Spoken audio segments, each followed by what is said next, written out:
Shabbat Shalom Umvorach, qu'Akadosh Baruch Hu vous protège, vous comble et vous donne beaucoup d'atzlacha pour pouvoir mieux servir Hashem, Be'ezrat Hashem, Bisrout Rabbi Chaim Pinto. Très chers amis, Parashat Tetzavé nous parle beaucoup des habits des Kohanim.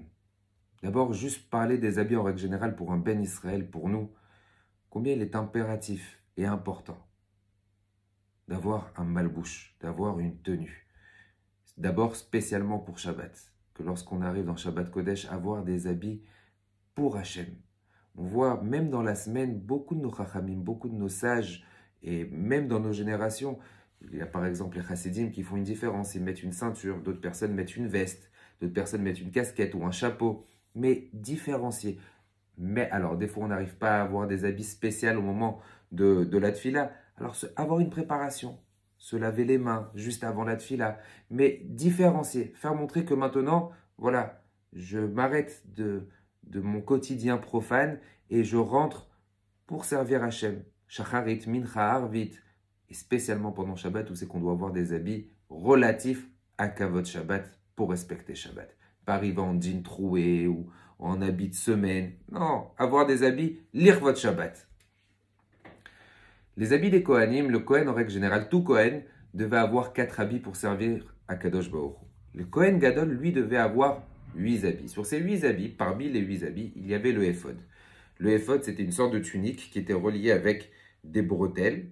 Et en supplément, il y avait le choshen. Le choshen qui était le pectoral. Je suppose que vous avez déjà tous vu des photos dans votre vie, où c'est qu'il y avait les 12 tribus.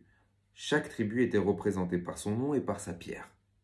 Chaque pierre donnait une allusion sur les traits de caractère et sur la connexion que le shevet, que la tribu avait avec Akadosh Baruch. Yosef Hatzadik, il avait bien entendu sa pierre qui était Shoham. On l'appelait la pierre de Shoham.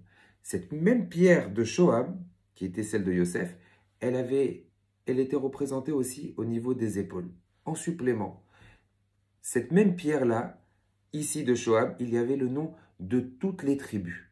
Donc, les tribus étaient écrites ici, chacune individuellement, et encore une nouvelle fois au niveau des épaules, mais sur lequel il y avait écrit tous les noms de toutes les tribus.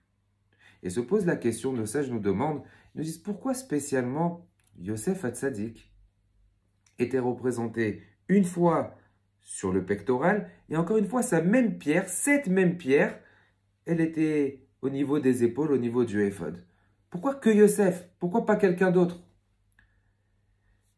Chazal nous explique et nous disent que Yosef Hatzadik, sa pierre, qui était sur le pectoral, et qui était exactement la même au niveau des épaules, c'est la seule qui illuminait et qui brillait, même lorsqu'il faisait noir. Elle était comme fluorescente.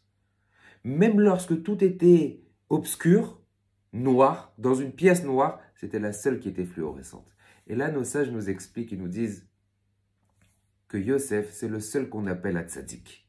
Yosef Hatzadik. Pourquoi on l'appelle que lui, Yosef Hatzadik? Pourquoi pas Reuven Hatzadik?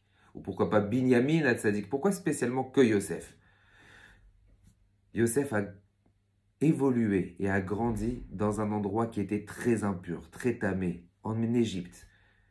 Eretz Mitzrayim, où c'est qu'à l'époque, c'était l'endroit qu'il y avait le plus de Avodazara, le plus d'idolâtrie. Et quand bien même, Yosef est resté tzaddik. Ce que Akadosh Baruch Hu veut nous mettre en évidence sur les habits du Kohen Gadol, c'est que tu peux évoluer dans une société qui est complètement obscure.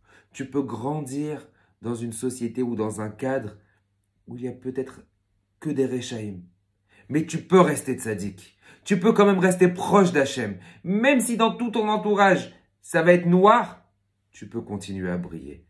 Et c'est pour ça que Yosef Hatzadik, il avait sa pierre sur le pectoral, mais il avait aussi sa pierre ici, avec tous les Bnei Israël, tous les noms de tous les Shvatim, pour dire qu'un Ben Israël, peu importe où il se trouve, peu importe où il est, même s'il est dans une atmosphère qui est négative, qui est mauvaise, on peut continuer toujours à briller.